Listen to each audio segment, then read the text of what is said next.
السلام عليكم ورحمة الله وبركاته. الحمد لله رب العالمين والصلاة والسلام على أشرف الأنبياء والمرسلين وعلى آله وصحبه أجمعين. அன்பார்ந்த இஸ்லாமிய சகோதரர்களே தாய்மார்களே, நாம் இரவு தொழுகையிலிருந்து அல்லாஹுடைய மார்க்கத்திலிருந்து ஒரு சில விடயங்களை படித்து வருகிறோம். அந்த அடிப்படையில் முஸ்லிம்களுக்கு மாத்திரம் உண்டான தனித்துவமான அடையாளங்கள் குறித்து நாம் படித்து வருகிறோம். சென்ற வகுப்பில் நாம் நேற்றைய தினம் மீசையை கத்தரித்தல், தாடி வளர்த்தல் என்பது முஸ்லிமுடைய அடையாளம் என்பது குறித்து நாம் பார்வையிட்டோம்.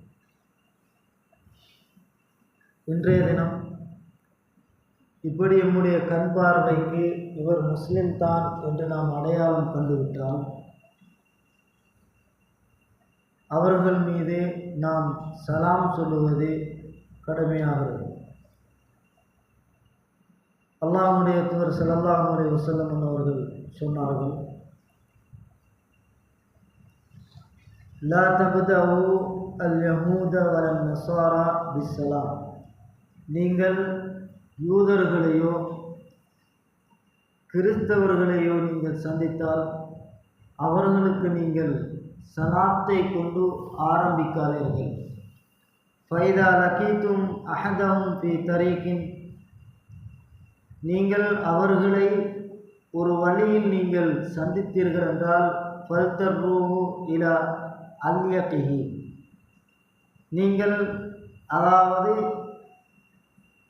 அந்த இடத்தில் சலாம் சொல்லாமல் கண்டும் காணாதது போன்று நீங்கள் என்ன செய்ய வேண்டும், சென்று விட வேண்டும் என்ற செய்தியை அல்லாஹ்வுடைய தூதர் ஸல்லல்லாஹு அலைஹி வஸல்லம் சொல்லக்கூடிய செய்தி சஹீஹ் முஸ்லிமில் இடம்பெறுகிறது. ஒருவரை நாம் முஸ்லீம் என்ற அடையாளம் கண்டுவதற்கு இஸ்லாம் எங்களுக்கு முஸ்லீமுடைய அடையாளம் என்று பல அடையாளங்களை சொல்லி தந்திருக்கிறது. அப்போ நாம் அந்த அடையாளங்களை நாம் படித்திருக்கிறோம். இன்ன அடையாளங்களில் நாம் இவர் முஸ்லீம் தான் என்ற அடையாளம் கண்டுகொள்ளலாம். அப்போ இஸ்லாம் சொல்லுது, நீங்கள் கிறிஸ்தவர்களுக்கோ யூதர்களுக்கோ நீங்கள் சலாத்தை கொண்டு ஆரம்பிக்கக்கூடாது. அப்படி என்றால் நீங்கள் முஸ்லிம் என்று கண்டுவிட்டால் அவர்கள் மீது நீங்கள் சலாம் சொல்ல வேண்டும் என்ற செய்தியை அல்லாஹ்வுடைய தூதர் ஸல்லல்லாஹு அலைஹி வஸல்லம் அவர்கள் சொல்கிறாங்க. அதுவும் எப்படி இந்த சலாத்தை குறித்து நம்ம நிறைய தெரிந்து வைத்திருக்கிறோம், இருந்தாலும் நடைமுறையில் நாம் எப்படி இந்த சலாத்தை வைத்திருக்கிறோம் என்பதுதான் இங்கு பார்க்கப்பட வேண்டிய பகுதி. சலாம் சொல்ல வேண்டும். சலாம் சொன்னால் எத்தனை நன்மை கிடைக்கும்? எல்லாருக்கும் தெரிஞ்ச ஹதீஸ் தான். அஸ்ஸலாமு அலைக்கும் என்ற ஒரு சலாம் சொன்னால் ரசூலுல்லாஹ் சொன்னாங்க 10. அஸ்ஸலாமு அலைக்கும் வரஹ்மத்துல்லாஹ்னாங்க 20. அஸ்ஸலாமு அலைக்கும் வரஹ்மத்துல்லாஹி வபரகாத்துஹுனாங்க 30. அப்போ 30 இது எல்லாருக்கும் தெரிந்த ஒரு செய்தி. நம்ம 30 முழுமையான சலாம் சொன்னால் கிடைக்கிறது என்று செய்தி. இது போன்று எங்களுக்கு நிறைய தகவல்கள் சலாத்தை குறித்து நாம் தெரிந்து வைத்திருக்கிறோம். ஆனால் நடைமுறைப்படுத்துகின்ற விஷயத்தை பார்த்தால் நமக்கு நல்ல க்ளோஸாக இருக்கிறவங்களுக்கு சலாம், சமூகத்தில் கொஞ்சம் அந்தஸ்துள்ளவங்களுக்கு சலாம், அடிக்கடி காணுகின்றவர்களுக்கு சலாம் சொல்லுவதில்லை. இப்போ பள்ளிவாசலுக்கு வாரீங்க, நீங்கள் யோசித்து பாருங்கள். பள்ளிவாசலுக்கு வரும் பொழுது நீங்கள் எத்தனை பேரை எதிர்கொள்கிறீங்க, எத்தனை பேரை முகத்துக்கு முன்னால் சந்திக்கிறீங்க, எத்தனை பேருக்கு சலாம் சொல்கிறோம். இதை நம்ம யோசிக்கணும். முஸ்லீம் மீது சலாம் சொல்லணும் என்றால் அங்கே நீங்கள் வாரீங்கன்னா மொத்தமாக ஒரு 5 பேர் உட்கார்ந்து ஒரு இடத்துல பேசிட்டு இருக்கிறாங்கன்னா ஐநா அஸ்ஸலாமு அலைக்கும் என்ற ஒரு தடவை சொன்னால் 5 பேருக்கும் அது போதும். நீங்கள் என்ன செய்வீங்க, கேட்டுக்கிட்டு வர ஒருத்தரை காட்டுறீங்க அஸ்ஸலாமு அலைக்கும் சொல்லணும். அப்படியே உளுச்சேரத்துக்கு போகிறீங்க, அங்கே ஒருத்தரை காட்டுறீங்கன்னா அஸ்ஸலாமு அலைக்கும்னு சொல்லணும். அப்படியே பள்ளிக்குள்ளே வாரீங்க, துவாவை ஓதிக்கொண்டு பள்ளிக்குள்ளே வரும்போது சலாம் சொல்லக்கூடாது. துவாவை ஓதிக்கொண்டு பள்ளிவாசலுக்கு வாரீங்கன்னா ஒருத்தர் உட்கார்ந்துட்டிக்கிறான்னு அவரை பார்த்து அஸ்ஸலாமு அலைக்கும். அப்போ அடிக்கடி அந்த நாமம் அஸ்ஸலாமு அலைக்கும் ஒவ்வொருத்தருக்கும் சலாம் சொல்லி கொண்டே இருக்கும். ஆனால் நாம் உண்மையில் இதை நடைமுறையில் கொண்டு வந்திருக்கிறோமாண்டா இல்லை. நமக்கு நல்ல விருப்பமானவங்களோட, நமக்கு நல்ல க்ளோஸானவங்களோட, சமூகத்தில் அங்கீகாரம் பெற்றவங்களோட இப்படித்தான் நம்ம இந்த சலாத்தை வைத்துக் கொண்டிருக்கோம். இது கூடாது. நாம் எல்லோருக்குமே சலாத்தை சொல்ல வேண்டும். அல்லாஹ்வுடைய தூதர்னு சொன்னால் ஒரு செவரை தாண்டதுக்கு முன்னால் நீங்கள் ஒருத்தருக்கு சலாம் சொல்லிட்டீங்கன்னா செவரை தாண்டிட்டு திரும்ப வந்தாலும் அவருக்கு சலாம். அப்போ ஒருத்தருக்கு எத்தனை தடவை சலாம் சொல்லணும்? ரசூலுல்லாஹ் வழிகாட்டுறான். நீங்கள் இப்போ வாரீங்க, பள்ளி வாசல்கிட்டே ஒருத்தர் இருந்துட்டீங்கிறார், அவருக்கு சலாம் சொல்கிறீங்க, அப்படியே போகிறீங்க, போய் பாத்ரூம் போய் அப்படி ஒழுவு எடுத்துட்டு வரீங்க, அவரே அதே இடத்துல நிற்கிற மாதிரி சலாம் சொல்லுங்க. இதை நாம் நடைமுறைப்படுத்துகிறோமா அப்படிங்கிறத கொஞ்சம் யோசிக்கணும். இந்த இஸ்லாமியர்களுக்கு வழிகாட்டி தந்திருக்கிற ஒரு விஷயம். ரசூலுல்லாஹி ஸல்லல்லாஹு அலைஹி வஸல்லம் அவர்கள் சொல்கிறாங்க, ஒரு முஸ்லிம் இன்னொரு முஸ்லிமுக்கு செய்ய வேண்டிய கடமைகளில் ஒன்றாக இந்த சலாத்தை சொல்லிக் கொடுக்குறாங்க.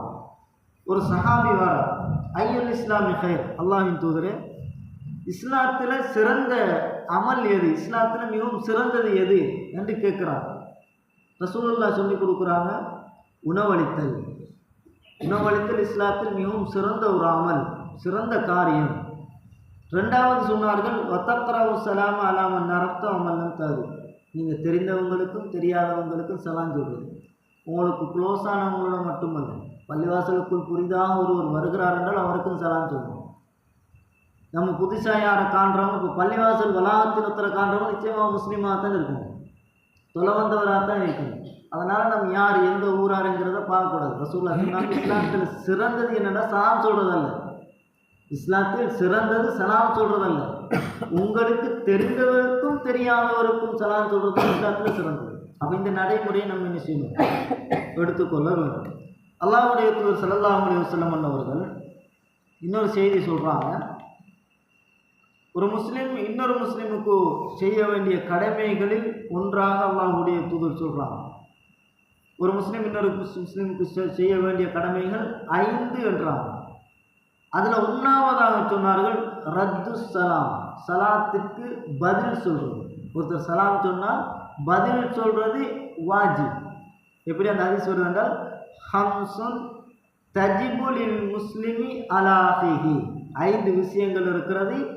தஜிபு, அது கடமையாகும். லில் முஸ்லிமி அலாஹி, ஒரு முஸ்லிமுக்கு இன்னொரு முஸ்லீம் செய்ய வேண்டிய கடமைகளில் கடமையானது சலாத்துக்கு பதில் சொல்கிறது. எவ்வளவு பெரிய கோபக்காரனாக இருந்தாலும் சரி, பரம விரோதியாக இருந்தாலும் சரி, அவன் முஸ்லீமாக இருந்து சலாம் சொல்லிவிட்டால் பதில் சொல்லுவது வாஜிப், சலாம் சொல்லுவது சுன்னா, பதில் சொல்வது வாஜிப் என்ற செய்தி அல்லாஹ்வுடைய தூதர் ஸல்லல்லாஹு அலைஹி வஸல்லம் அவர்கள் சொல்கிறாங்க. அதே போன்று ரசூலுல்லாஹி ஸல்லல்லாஹு அலைஹி வஸல்லம் அவர்கள் இந்த சலாத்தை குறித்து ஒரு இவ்வளவுக்கு பாருங்கள், ஒரு செவரை விட்டு அடுத்த செவரு வந்தால் மீண்டும் சலாம் சொல்லணும், எல்லாரும் காண்றவங்களுக்கு எல்லாம் சலாம் சொல்லணும், தெரிஞ்சவங்களுக்கும் தெரியாதவங்களுக்கும் சலாம் சொல்லணும். இதை ஏன் இவ்வளவு இஸ்லாம் வலியுறுத்தி வைத்திருக்கிறது என்று சொன்னால், இது ஒரு சகோதரத்துவத்தின் பிணைப்புக்கு மிகவும் அத்தியாவசியமான ஒன்று. சலாம் என்கிறது எங்களுக்குள்ளால் அன்பையும் பாசத்தையும் வரவழைக்கக்கூடிய ஒன்று. இந்த உலகத்தில் நீங்கள் தர்மம் செய்து அவற்றிலிருந்து நீங்கள் நட்பை எதிர்பார்க்கலாம். ஒருத்தர்கிட்ட ஒரு தர்மத்தை கொடுத்தால் அவன் நம்மளோடு கொஞ்சம் க்ளோஸாக இருப்பான். ஆனால் ஏதோ நம்மிடத்தில் ஏதோ ஒரு தவறை கண்டுவிட்டால் கொஞ்சம் தூரமாகி விடுவான். ஆனால் இந்த வழிகாட்டில் இருக்கிற இந்த சலாம் என்ற வழிகாட்டல் அல்லாஹ்வுடைய சொல்கிறாங்க, லா தத்குலுல் ஜன்னத ஹத்தா துமினு, நீங்கள் ஈமான் கொள்ளாத வரைக்கும் உங்களுக்கு சொர்க்கம் போகவே இயலாது. வலா துமினு ஹத்தா தஹாபு, ஒரு முஸ்லிம் இன்னொரு முஸ்லிமை நேசிக்காத வரை அவனுக்கு ஈமான் வராது. நமக்குள்ளே எப்படி நம்ம இருக்கிறோம், சகோதரத்துவம் எப்படி இருக்கிறது என்பதை நம்ம என்ன யோசிக்கணும். சகோதரத்துவம் ஒரு கொள்கைக்குள்ளால் இருக்கிறோம், அல் குர்ஆனையும் சுன்னாவை மட்டும் பின்பற்ற வேண்டும் என்று இருக்கிறோம். ஒரு பள்ளிவாசலுக்குள் வந்து நிற்கிறோம், ஒரே நாளில் நோன்பு நோக்கக்கூடியவர்களாக இருக்கிறோம், ஒரே பள்ளிவாசலில் ஐவேளை தொழுகை ஒரே சப்பில் நின்று நிறைவேற்றக்கூடியவர்களாக இருக்கிறோம். எல்லா விஷயத்திலும் அடிக்கடி முகம் பார்த்து கொண்டிருக்கிறோம் என்றால் எங்களுடைய உள்ளங்களுக்கு மத்தியில் பிளவுகள் இருக்கிறதா? நாம் ஒருவர் இன்னொருவரை பார்த்து பொறாமைப்படுகிறோமா? ஒருவர் இன்னொருவரை பார்த்து குறைகள் சொல்லிக் கொண்டிருக்கிறோமா? ஏதோ ஒரு சங்கடங்கள் ஒருவர் இன்னொரு மீது வைத்திருக்கிறோமா? ஏதாவது ஒரு மன உள்ளத்திற்குள் சில கசப்புத்தன்மைகளை வைத்திருக்கிறோமா என்றால் அப்படி வைத்திருந்தால் அது ஒரு மூமினுக்கு அழகான பண்பல்ல. ஒரு முஸ்லிம் இப்படியான எண்ணம் கொண்டவனாக இருந்தால் அவன் இந்த சலாத்தை கொண்டு அதை அழித்து கொள்ள வேண்டும். அல்லாஹ்வுடைய தூதர் சொல்றாங்க, ஈமான் உள்ளவனாக இருந்தால் உங்களுக்குள்ள நேசம் அதிகம் இருக்கும். இந்த கொள்கைக்குள்ளால் நீங்கள் எல்லோரும் நாம் எல்லோரும் இருக்கிறோம் என்றால், நாங்கள் ஒருவர் மற்றவரை நேசிக்காது விட்டால் எங்களுக்கிட்ட வெறுமனே வாயளவில் தான் கொள்கை, ஈமான் இல்லை. இதைத்தான் அல்லாஹ்வுடைய தூதர் சொல்றாங்க. நீங்கள் ஈமான் கொள்ளாதவரை சொர்க்கம் போகலாது. அதே நேரம் உங்களுக்குள்ளால் நீங்கள் ஒருவரை ஒருவர் நேசிக்காதவரை, அன்பு பாராட்டாதவரை உங்கள்கிட்ட ஈமானும் வராது என்று அல்லாஹ்வுடைய தூதர் சொல்றாங்க. சொல்லிவிட்டு அல்லாஹ்வுடைய தூதர் சொல்றான், அவளை அதுல்லுக்கும் அலா ஷைஇதா ஃபஅல்துமூஹு தஹாபப்தும். நான் உங்களுக்கு ஒரு விஷயத்தை சொல்லி தரட்டுமா, அதை நீங்கள் செய்தீர்கள் என்று சொன்னால் நிச்சயம் நீங்கள் ஒருவருக்கு ஒருவர் நேசிப்பீர்கள். அப்சுஸ்ஸலாமு பைனக்கும். உங்களுக்கு மத்தியில் அடிக்கடி சலாத்தை பரப்பிக்கொள்ளுங்கள், சலாத்தை பரப்பிக்கொள்ளுங்கள். அது என்ன செய்யும்னு, அந்த சலாம் உள்ளத்தில் இருக்கக்கூடிய குரோதங்களை இல்லாமல் ஆக்கிவிடும். ரெண்டு பேருக்கு இடையில் பிரச்சனை என்றால் ஒருத்தர் இவருக்கு சலாம் சொல்லிவிட்டால் அவர் இவருக்கு சலாம் சொல்லிவிட்டால் உள்ளத்தில் இருக்கக்கூடிய கசப்புக்கள் எல்லாம் இல்லாமல் போகும், குரோதங்கள் எல்லாம் இல்லாமல் போகும், பொறாமைகள் எல்லாம் இல்லாமல் போகும். அவர்களுக்குள்ளால் அன்பு வளரும். இது யார் சொன்னது? ரசூலுல்லாஹ் சொன்னது. ரசூலுல்லாஹ் சொன்னால் அது வஹி. நிச்சயமாக சத்தியமாக ஒரு நாளும் அது பொய்யாகாது. இன்றைக்குள்ள சைக்காலஜி மனோ உளவியல் ரீதியாக பேசக்கூடிய ஒரு சொல்லுகின்ற உளவியல் கருத்து அல்ல இது. இது அல்லாஹ்வுடைய தூதரின் வார்த்தைகள், அல்லாஹ் சொல்லி கொடுத்த வகை. நிச்சயமாக எங்களுடைய உள்ளத்துக்குள்ள கவலைகள், அதாவது குரோதங்கள், வஞ்சகங்கள் பிறர் மீது இருந்தால் நாம் சலாத்தை கொண்டு உள்ளத்தில் இருக்கக்கூடிய அந்த தீய எண்ணத்தை அழித்து கொள்ள முடியும் என்ற செய்தி அல்லாஹ்வுடைய தூதர் எங்களுக்கு சொல்லித்தாராங்க. அதே நேரம் ரசூலுல்லாஹி ஸல்லல்லாஹு அலைஹி வஸல்லம் அவர்கள் இந்த சலாம் சொல்வதிலே ஒரு ஒழுக்கத்தை சொல்லித்தாராங்க. எப்படி சொல்லித்தாராங்க என்றால், யுசல்லிமுர் ராகிபு அலல் மாஷி. வாகனத்தில் போகக்கூடியவர் நடந்து போகிறவங்களுக்கு சலாம் சொல்லணும். ஒரு நாளும் நடந்து போகிறவர் வாகனத்தில் போகிற ஆளுக்கு சலாம் சொல்லக்கூடாது. ரசூலுல்லாஹ் நமக்கு வழிகாட்டுறாங்க, வாகனத்தில் போகிறவங்க தான் நடந்து போகிற ஆட்களுக்கு சலாம் சொல்ல வேண்டும். வல் மாஷி அலல் காயித். நடந்து போகிறால் உட்கார்ந்துட்டு இருக்கிறவருக்கு சலாம் சொல்லணும். நம்ம நிறைய பேர் வாங்க ஒரு இடத்துல உட்கார்ந்துட்டு போகிற ஆளை பார்த்தா அஸ்ஸலாமு அலைக்கும் நீங்கள் நம்ம சொல்கிறோம். நடந்து போகிறால் தான் உட்கார்ந்து இருக்கிறார்கள் சொல்லணும். இது ரசூலுல்லாஹ் சொல்லித்தார. இதெல்லாம் எவ்வளவு ஒரு ஒழுக்க ரீதியாக சொல்லித்தருகிறது மார்க்கம் பாருங்கள். ஆனால் நம்ம அதுக்கெல்லாம் மாற்றமாக நம்ம ஸ்டைலில் நம்ம விருப்பத்துக்கு தான் நம்ம நடக்கிறோம். அப்போ நடந்துட்டு போகிறாருன்னா அவருக்கு நான் உட்கார்ந்துட்டு இருக்கிற நம்ம சலாம் சொல்ல வேண்டும். ஒல் கலீலு அலல் கதீர். கொஞ்சம் எண்ணிக்கையில் குறைவானவர்கள் எண்ணிக்கையில் அதிகமானவர்கள் மீது சலாம் சொல்ல வேண்டும். எண்ணிக்கையில் குறைவாக இருக்கக்கூடிய ஒரு குரூப்பாக நம்ம போகிறோம்னு சொன்னால், நம்ம குறைவானவங்களாக இருந்தால் நம்ம கூட்டினாக்களுக்கு நம்ம சலாம் சொல்ல வேண்டும். ஒரு பாடசாலை வகுப்புக்குள்ள ஒரு ஆசிரியர் வருகிறார் என்றால் ஆசிரியர் தான் சலாம் சொல்லிட்டு வரணும், புள்ளங்கள் சலாம் சொல்றதல்ல. இது இஸ்லாம் வழிகாட்டி இருக்கிறது. அடுத்த பிழையான ஒரு நடைமுறை, இப்போ அதெல்லாம் மாறி வந்துட்டு அனுமதில்லா. ஆசிரியர் வரும்பொழுது பிள்ளைகள் எழுந்து சலாம் சொல்றது, இதெல்லாம் மார்க்கத்தில் துளியும் அனுமதி இல்லை, துளியும் அனுமதி இல்லை. செய்தால் பாவம், செய்தால் பாவம். ஆசிரியருக்காகவோ மௌலவிக்காகவோ யாருக்காகவோ கௌரவத்திற்காக வேண்டி எழுந்தி மரியாதை செய்வது பாவம். அதனால் ஆசிரியர் தான் என்ன செய்யணும், சலாம் சொல்லி கொண்டு வர வேண்டும். நாம் எழும்பி மரியாதை செய்ய வேண்டுமாக இருந்தால் இந்த உலகத்தில் முதன்மையானவர் அல்லாஹ்வுடைய தூதர் தான். அந்த சஹாபாக்கள் யாரும் அல்லாஹ்வுடைய தூதருக்காக வேண்டி எழும்பி நின்று மரியாதை செய்யவில்லை என்ற செய்தியை நம்ம பார்க்குறோம். அப்போ சலாம் சொல்லும் பொழுது இந்த ஒழுக்கத்தை நாம் என்ன செய்யணும், கடைபிடித்து கொள்ள வேண்டும். அதே போன்று அல்லாஹ்வுடைய தூதர் இந்த கடை தெருவுகளில், ரோட்டோரங்களில், அந்த போக்கடிகளில் இருந்துட்டிருக்கிறாங்க. இவங்களுக்கு அல்லாஹ்வுடைய தூதர் சொல்கிறாங்க, உங்களை நான் அதாவது பாதையோரங்களில் அமர்வதை விட்டு நான் உங்களுக்கு எச்சரிக்கை செய்கிறேன் அப்படின்னு அல்லாஹ்வுடைய தூதர் சஹாபாக்கிட்ட சொல்கிறாங்க. அப்போ அல்லாஹ்வுடைய தூதரை பார்த்து சஹாபாக்கள் சொன்னார்கள், அல்லாஹ்வின் தூதரே எங்களுக்கு இருக்க வேண்டி இருக்கிறது அப்படின்றாங்க. அதாவது இருப்பதை நான் எச்சரிக்கை செய்கிறேன் என்று சொன்ன நிறைவும் சொல்கிறாங்க. அல்லாஹ்வின் தூதர் நாங்கள் இருக்கிறோம் அப்படின்றாங்க. அப்படி என்று அல்லாஹ்வுடைய தூதர் சொல்கிறாங்க, பார்த்து தரிக்க ஹக்கவு, நீங்கள் பாதைக்குரிய ஹக்கு உரிமையை நீங்கள் கொடுத்து விடுங்கள். பாதைக்கு கொடுக்க வேண்டிய உரிமைகள் ஹக்குகள் இருக்கிறது. அதை நீங்கள் கொடுக்க ஏழுமெண்டா ரோட்டோரத்தில் நீங்கள் உட்காந்துட்டுறீங்க, போக்கடியில் உட்காந்துட்டுறீங்க, கடை சந்திகளில் உட்காந்துட்டுறீங்க. இந்த ஹக்குகளை கொடுக்க முடியுமாக இருந்தால், இல்லை என்றால் உங்களுக்கு நான் எச்சரிக்கை செய்கிறேன், இக்கார வாங்கலாம் அந்த அல்லாஹ்வுடைய சொல்லிட்டு சொல்கிறாங்க. சஹாபாக்கள் கேட்குறான், பாதைக்கும் உரிமையா? பாதையில் இருக்கிறவங்க பாதையில் ஒரு இடத்துல நின்றுட்டிக்கிறதுக்கு உரிமை வேண்டுமா? என்ன உரிமை நிறைவேற்ற வேண்டும் அல்லாஹ்வின் தூதர் என்று சொன்ன நேரம் அல்லாஹ்வுடைய தூதர் சொன்னார்கள், கல்துல் பஸர், பார்வைகளை தாழ்த்தி கொள்ளணும். அந்நிய பெண்கள் நடமாடுகின்ற இடம், பெண்களை பார்ப்பதை விட்டும் பார்வைகளை தாழ்த்தி கொள்ள வேண்டும். பெண்கள் பகுதியை பார்ப்பதை தவிர்த்து கொள்ள வேண்டும். அதே போன்று பாதையில் நோவினை தரக்கூடிய பொருட்களை நீங்கள் கண்டால் அதை அப்புறப்படுத்த வேண்டும். அதே போன்று உங்களுக்கு சலாம் சொல்லப்பட்டால் அதற்கு நீங்கள் பதில் சொல்ல வேண்டும். வல் அம்ரு பில் மஅரூஃப், நன்மையை ஏவ வேண்டும். வன் நஹ்யு அனில் முன்கர், பாவத்தை தடுக்கும். இதை இப்படி செய்யணுமானா நீங்கள் வைத்து நின்றுக்குங்க, ரோட்டில் சந்திகளை நின்றுக்குங்க, கடை தெருவுகளை நின்றுக்குங்க. உங்களுக்கு அரட்டை அடிக்கக்கூடிய இடங்கள் தெருவுகள் இருக்குமா இருந்தால் அங்கே இருக்க ஏழுமண்டா நன்மை ஏவி தீமையை தடுக்கிறவங்களாயிருங்க, சலாத்துக்கு பதில் சொல்கிறவங்களாயிருங்க.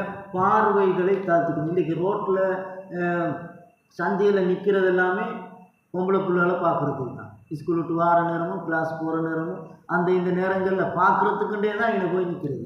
அப்போ ஹராம் என்பதை நம்ம செய்யணும், புரிந்து கொள்ள வேண்டும். அல்லாஹ்வுடைய தூதர் எச்சரித்த செய்தி. ஆனால் ரசூலுல்லாஹி ஸல்லல்லாஹு அலைஹி வஸல்லம் இதற்கும் வழிகாட்டி இருக்கிறார் என்ற செய்தியை பார்க்குறோம். அடுத்தது நம்ம என்ன செய்கிறோம்னா சலாம் சொல்கிறோம்.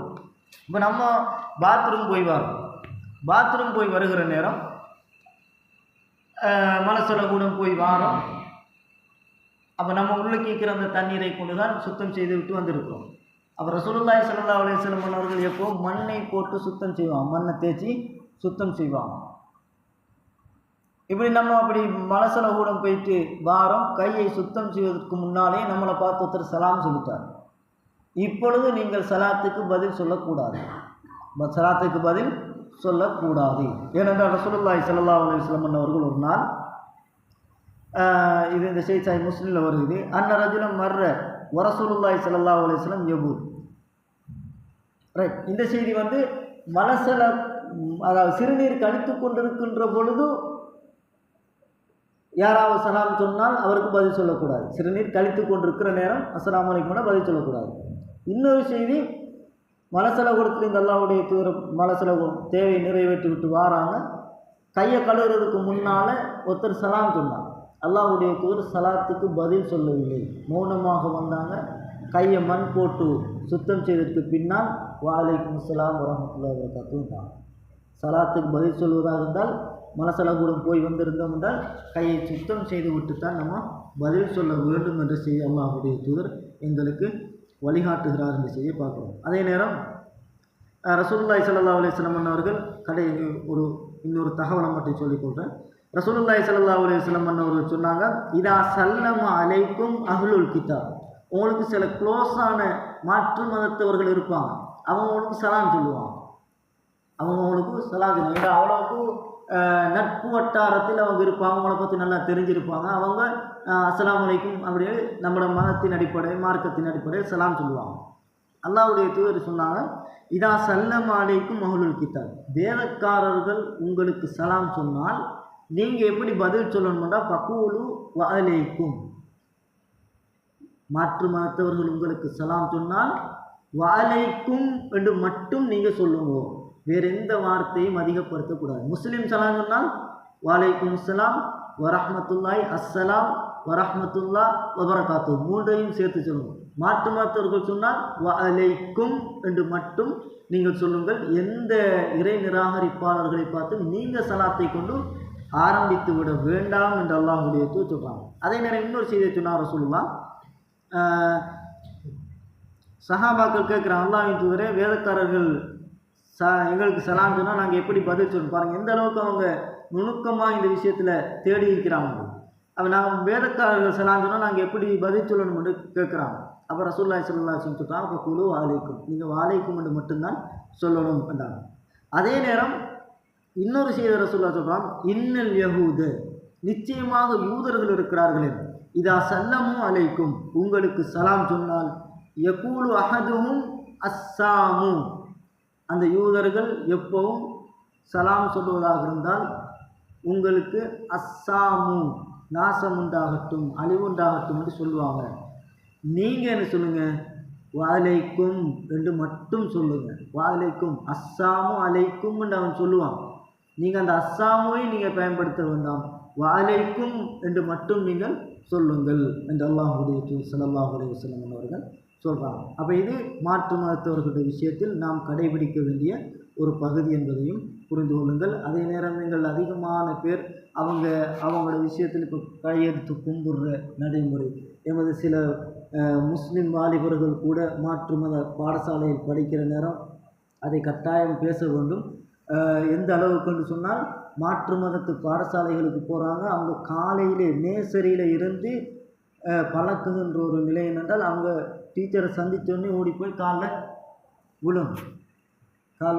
இது எங்களோட முஸ்லீம் பிள்ளைகளும் அறியாமல் செய்கிறார்கள். இதை நாம் அவர்களுக்கு சொல்லிக் கொடுக்க வேண்டும். மாற்று மத பாடசாலைகளில் இது நடக்கிறது. அதே நேரம் ஆசிரியர்களை காண்கிற இடத்தில் காலில் விழுகிறது, வைபவங்களின் பொழுது காலில் விழுகிறது, கும்பிடுறது, இந்த நடைமுறையெல்லாம் இஸ்லாம் அனுமதித்ததல்ல. இது இணை வைப்பின்பால் கொண்டு போய் சேர்க்கும். அப்படிப்பட்ட பிள்ளைகள் இருக்குமேயானால், மாற்று மத பாடசாலைகள் படிக்கின்ற பிள்ளைகள் இருக்குமானால் அவர்களுக்கு நாம் இதை சொல்லிக் கொடுக்க வேண்டும் என்ற செய்தியை பதிவு செய்து கொள்ளுங்கள். இன்ஷா அல்லாஹ் அடுத்த வகுப்புகளில் வேறொரு பொம்பளைகளுக்கு சலாம் சொல்லுகின்ற விஷயத்திலும் அல்லாஹ்வுடைய தூதர் ஸல்லல்லாஹு அலைஹி வஸல்லம் அவர்கள் அனுமதித்திருக்கிறாங்க. ஆயிஷா ரலியல்லாஹு அன்ஹா அவர்களுக்கு சலாம் சொன்ன செய்திகளை நாம் ஹதீஸ்களில் பார்க்குறோம். அதுவும் எப்படி சில அறிஞர்கள் தலைப்பு போடுவாங்க என்றால், குழப்பம் வரும் என்று இருக்குமே, ஆனால் அந்த இடத்துல சலாத்தை சொல்லக்கூடாது. பெண்களுக்கு வேணும் போடுப்போம், வயசு கோளாறு என்ன செய்யும், வேறு மீட்டரில் சலாம் சொல்லும், அதெல்லாம் கூடாது. உண்மையில் இறையச்சத்தோடு நமக்கு தெரிஞ்ச ஒரு பெண் இருக்கிறாங்க என்றால் அஸ்ஸலாமு அலைக்கும் மட்டும் நம்ம போயிருக்கோம். உறவுக்காரர்கள் இருப்பாங்க, ஆனால் மஹ்ரம் அல்லாதவங்களாக இருப்பாங்க. சொந்தம் ஆனால் மஹ்ரம் அல்ல, அவங்களுக்கு சலாம் சொல்லணும்.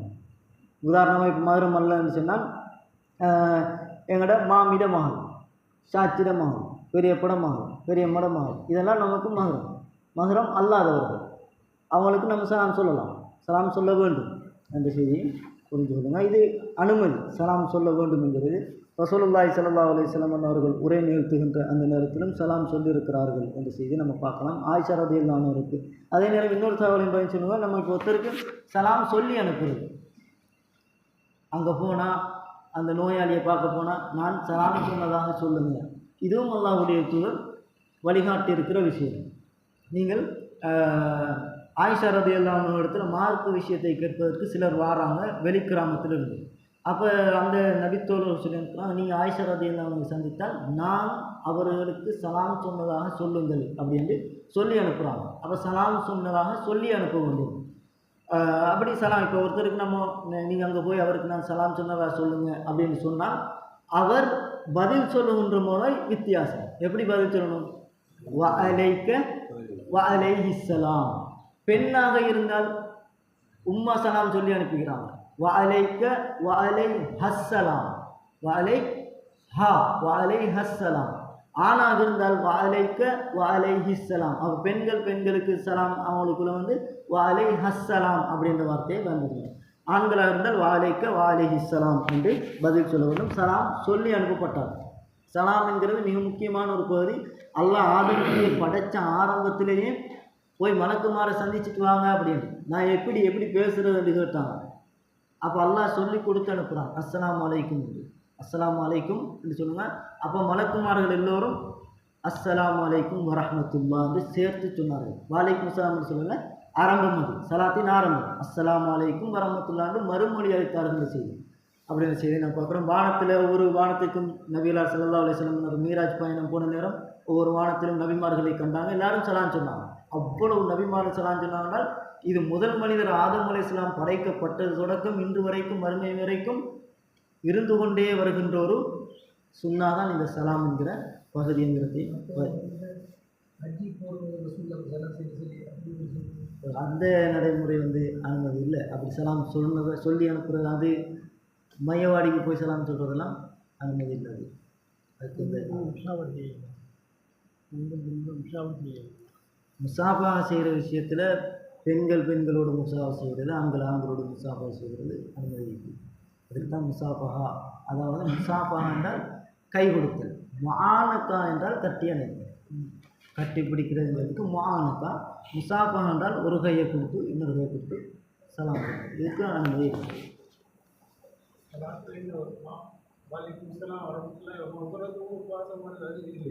அது என்னென்னால் அஸ்ஸலாமு அலைக்கும் வரஹ்மத்துல்லாஹி வபரகாத்துஹு. நீங்கள் சலாம் சொன்னால் அழகிய முறையில் நீங்கள் அவங்களுக்கு பதில் சொல்லுங்கள் என்ற ஒரு வசனம் வந்து வரும் குர்ஆனில். அந்த வசனம் ஞாபகத்துக்கு இதா ஹய்யிதும் பித்தஹிய்யத்தின் ஃபஹய்யு பிஅஹ்ஸன மின்ஹா அப்படின்ற ஒரு வசனம் வந்து வருது. அதை விட அழகான வார்த்தையை நீங்கள் அவங்களுக்கு சொல்லுங்கள் அப்படின்ற அடிப்படையில் தான் ஒமகபுரத்து அப்படின்னு சொல்கிறாங்க. ரசூலுல்லாஹ்வுடைய வார்த்தைகள் எல்லாம் நம்ம எடுத்து பார்த்தீங்கன்னா அஸ்ஸலாமு அலைக்கும் வரஹ்மத்துல்லாஹி வபரகாத்துஹுன்றோடு தான் நிப்பாட்டி. இது இந்த 3 வார்த்தையிலையுமே உங்களுக்கு எல்லாமே கிடச்சிடும். இந்த 3 வார்த்தையிலையுமே ரசூலுல்லாஹ் வழிகாட்டின 3 வார்த்தையிலையுமே எல்லாமே கிடச்சிடும் பொழுது நாங்கள் அதாவது அந்த வசனத்தில் எல்லாம் சொல்கிறோம், அது அழகான முறையில் பதில் சொல்லுங்கன்னா அந்த அழகான முறையை ரசூலுல்லாஹ் காட்டி தந்துட்டாங்க. அஸ்ஸலாமு அலைக்கும் வரஹ்மத்துல்லாஹி வபரகாத்துஹு, அலைக்கும் ஸலாம் வரஹ்மத்துல்லாஹி வபரகாத்துஹு அழகான வார்த்தையை காட்டி தரப்பட்டது. அப்போ அதோடு நம்ம நிறுத்திக் கொள்வது தான் சால பொருத்தம். இன்ஷா அல்லாஹ் பார்ப்போம். சுப்ஹானல்லாஹி வ பிஹம்திஹி.